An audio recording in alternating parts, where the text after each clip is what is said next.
pollinators to encourage hummingbirds and bees and butterflies to come in. And then the catnip's for the cats, but it's also, humans can have catnip too for sleeping purposes. So I'd let folks know if they want catnip or some of the more foraged herbs that are around here, that we could put that in the CSA, no charge. Same with raspberry leaf is good for these are your peppers, huh? Yeah, so they just came in. So these peppers are these are hot peppers. These are from UC Santa Cruz. They have a plant sale every year, and we were supporting them this year, so we purchased their hot peppers. And then we do a small lunchbox pepper, which is more like a sweet pepper, and shishitos. Over here is our garlic, which is in the curing stages now, which is why it looks the way it does. Yeah. Not perky and green, but more so sad and brown. But that's part of the process. Right. Oh yeah, you got the bulbs too. The flower. Yeah, the scapes are coming in. Yeah, I heard they're good for getting rid of foot fungus too. Oh, another medicinal. Yeah, I love that. And there's some fennel growing in there as well, which we know is good for digestion, the bitterness. And then behind us is the summer squash, cucumber, and then in the back is butternut. And then that's a kiwi right there. So the kiwis do go into the basket. The kiwis actually. I didn't even know kiwis grew. Yeah. I didn't know it was warm enough. Yeah, absolutely. That's awesome. So we do, we are producing enough that everyone on the property can get it, and then everyone in the basket can have some, and then we still have enough for neighbors and folks on the block to have some too. So right. Oh, so you got your artichokes. Yes. Oh well, we can swing around this way. So something that I don't know if the church has, but Jack so very kindly installed a wash station. We have a glass house here where we start all of our plants, and then we have the lath house too, which is the hardening off area. I like how you guys just recycled stuff. Right. So that's another thing that Jack really is encouraging, is reducing, reusing, recycling.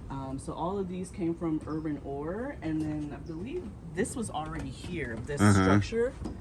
So he just built this with a contractor. Just put this together for us. Oh, cool. Yeah. Yeah, we're thinking of putting in. Well, I want to do the exact same thing. So I have like my seed starts indoors, but that doesn't. You've done that too. Yeah, it doesn't work as well as being outside. And it does take up. Yeah. It takes up space. It does take up a lot of space. And at the rate we're producing plants, like my whole house would be a greenhouse. I wouldn't be able to step anywhere. How many people are in the CSA now? Is it 20? How many baskets are you doing a week? Yeah, so we're doing 21 CSA shares, but the households vary. So it can go anywhere from 2 people to 4 people to a supplementary basket for a co-op. Okay. Or 1 person, but we typically say the basket is enough for 2 adult people every week.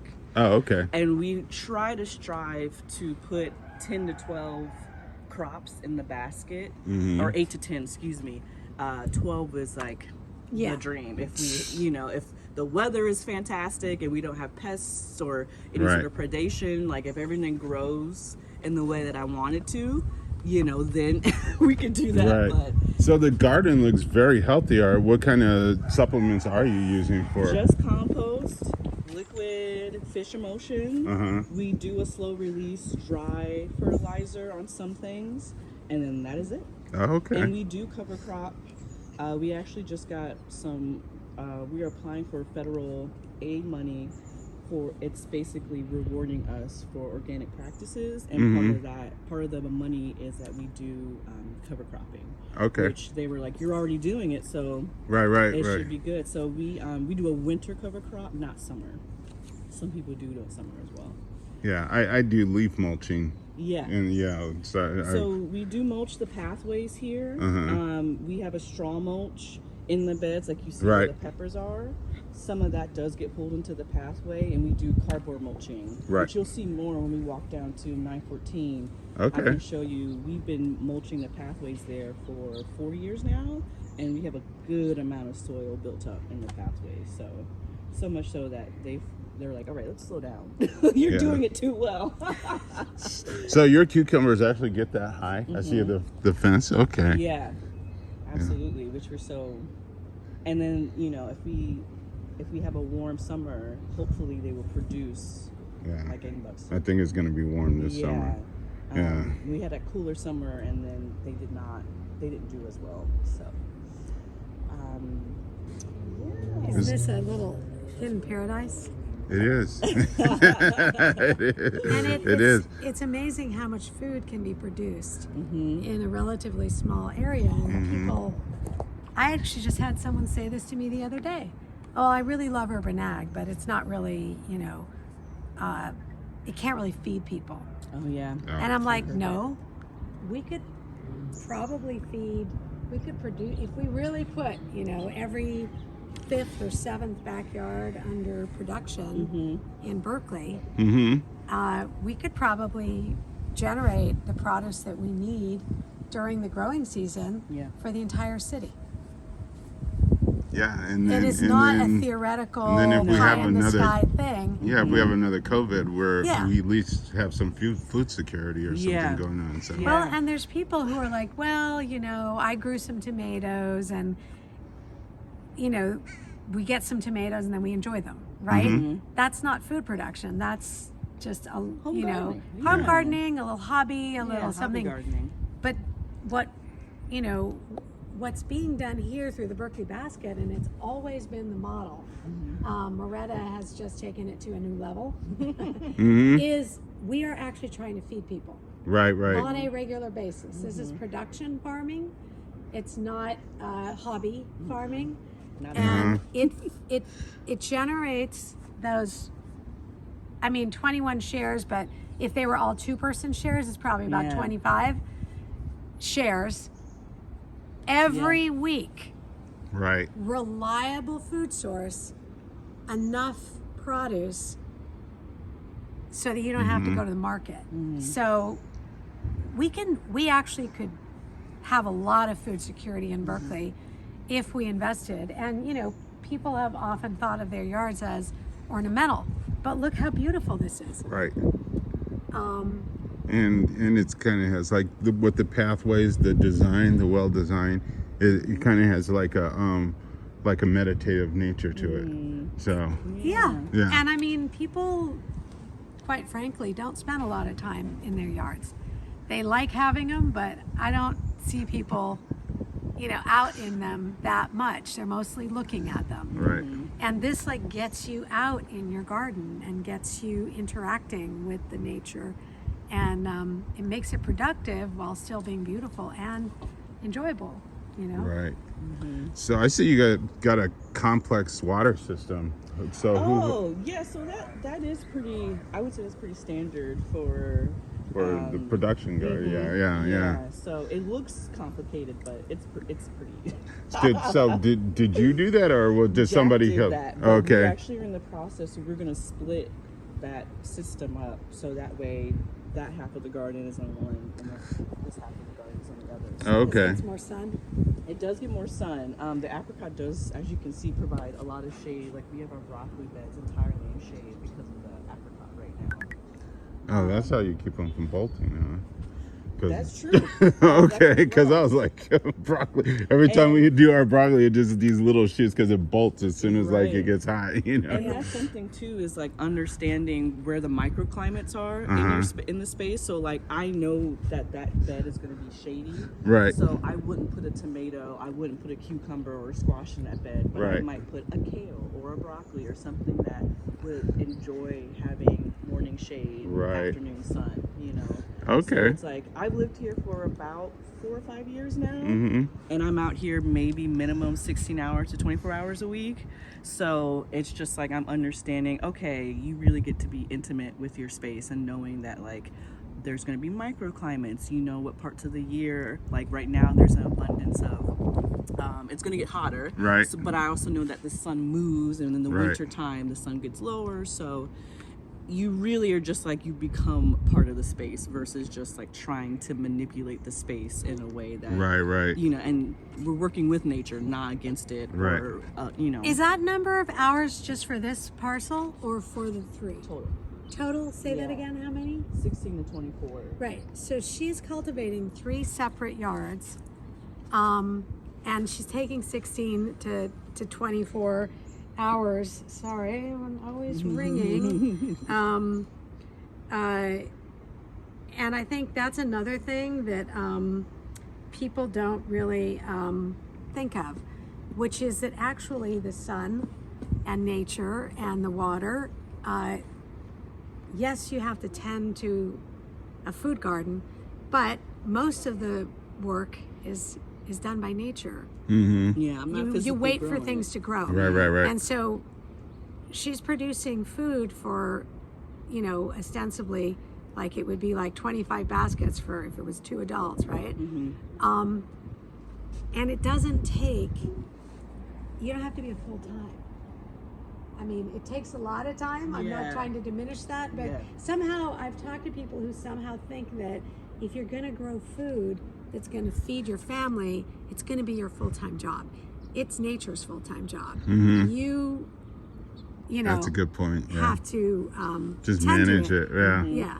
Yeah. And I will say, I mean, one of the things when we established this model, and this whole project is basically a combination of a project that this family began and our family completely independently. And Moretta and Marianne, who took this over about, it's been 3 years now? Probably more. 4 years Mariano ago? came in 2018 and Yeah. that was 2019. Oh my God, time is flying. It's flying. Anyway, they knitted these two together and kind of made this whole enterprise into something bigger. But it's a concept that we had always wanted, which is to show that we can actually produce food Right. here in Berkeley. But not everybody is going to become a knowledgeable farmer. And this model, we actually sustain Right. Because you have a knowledgeable one farmer. knowledgeable person on 3 different lines, right? Or at least overseeing and could Yeah. teach other And I people mean, at the yeah, same look, time. Yeah, which we. I don't know we what are. Moretta wants to do, but if we had 3 more yards, then it, you know, it would be a full-time job. And these are very large parcels. These are not average Right. size yards. You'll see the next one is very, Yeah. very big as Not well. comparable. Yeah. But it's also a way to create farming jobs in the urban core. You know, So if we it- could have 6 or 7, then Yeah. it's a full-time job, and somebody can learn, and you know, be a full-time. But even like you're saying, people who grow tomatoes, it's like when you grow tomatoes, you grow too many tomatoes unless you know how to can them. Yeah. You And know, that's it's something, like too, that so it's we- something you could share. Yeah, and Definitely. So that's part of the model too, is that we often do have people reach out to us and just say, hey, I have a lemon tree and it's too many lemons for my family. Right. Do you all want some? Right. And all we need to do is go harvest it ourselves. And so that's also something too, is that I've been really encouraging folks, is like, if you have, not necessarily, I don't want to call it food waste, but if you have abundance, but it's too much for you all, call the Berkeley basket. We will put it into the shares and share that with other people. So we do that with apples, plums, lemons. There was one year someone gave us blueberries, which was really sweet. Quinces, you know, so it's just like we really are encouraging folks, like, please, like, don't compost it. If Right. you're overwhelmed with what you have in your yard, we will come and harvest it and put it in the basket. Oh wow. You know, and so that's part of like trying to reduce food waste instead of it Right, having right. rot on the ground, which is great for the soil Right. and all the microbiomes that live in the soil. But it's like, if we want to feed somebody with that, Right. why not just call us and we'll come and get it for you?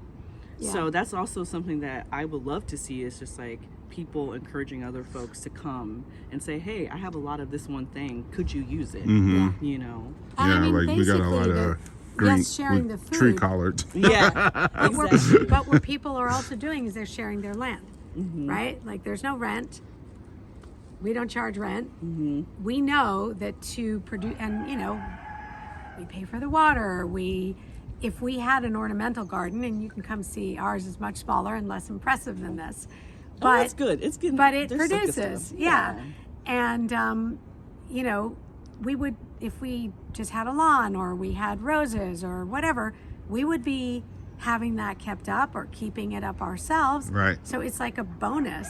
Not only is food being produced, but someone else is taking care of your garden.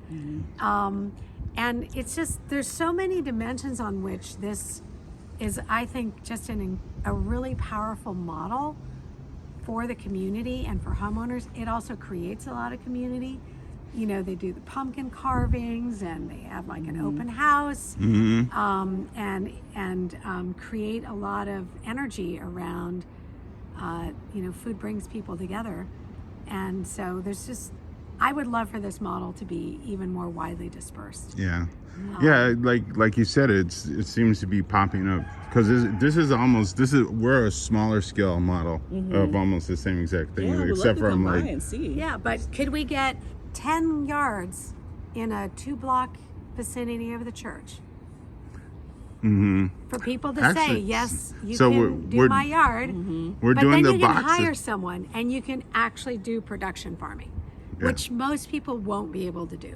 Yeah, that's what we're doing at CF50. Yeah.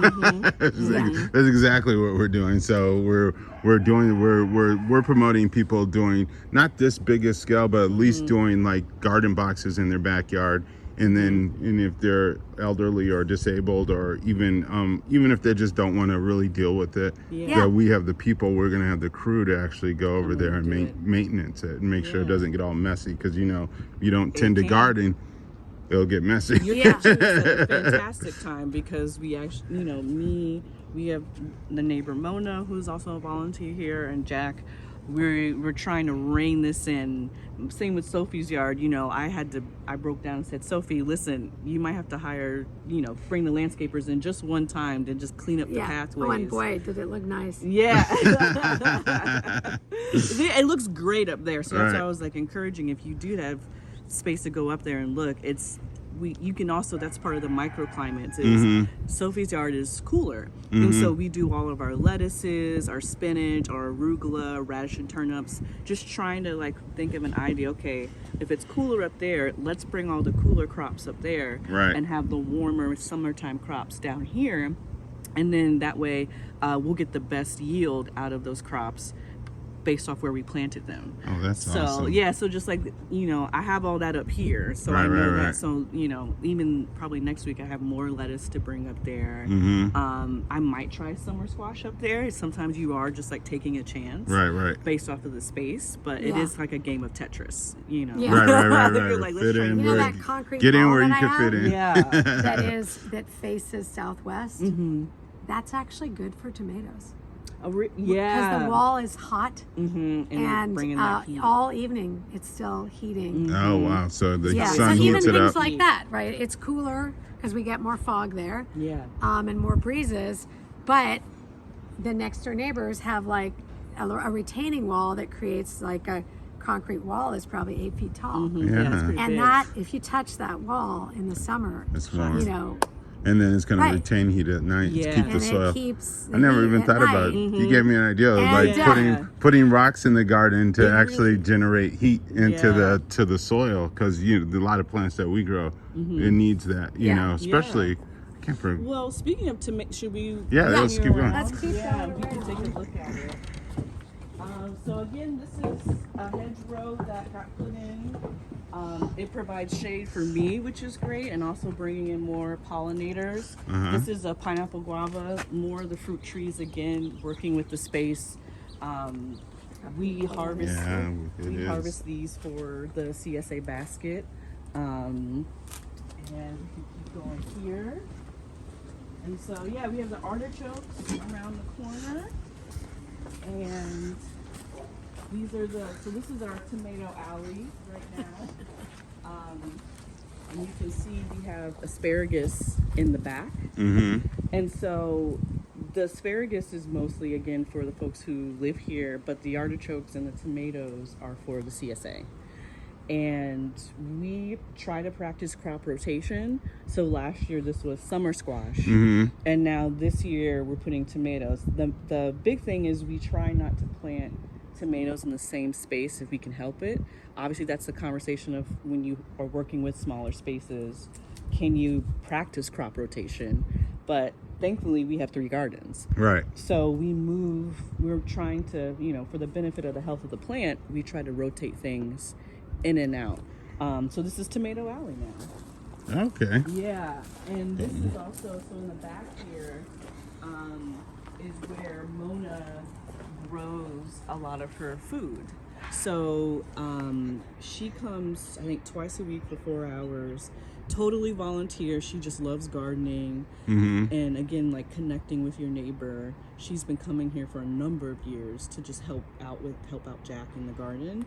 And then so you got another seed start. Yeah, then. we can come look. I was So like, in 2020, I love that. I never seen that 2019, before. I was using this space, and then eventually Mona asked if she could start growing herself food. So we give her starts. She also has friends in and around and throughout her life that give her starts. So that's part of it too, is like, we have so much land, why can't someone come in and just have their own food security, and us being helpful? So is this brick to help heat stay into the soil? So I think that's an artistic touch. Oh, that's an artistic touch. Okay. To be quite honest. But yeah, so Jack built this too. Okay. And this is something that's a bit, obviously it's more micro, it's a bit more condensed for her. Right. But yeah, she does, this is a definitely more passive system. Okay. But she does grow her own starts. That's cool. And then this is kind of the end of it, and then we can walk down to 914. Okay. And I can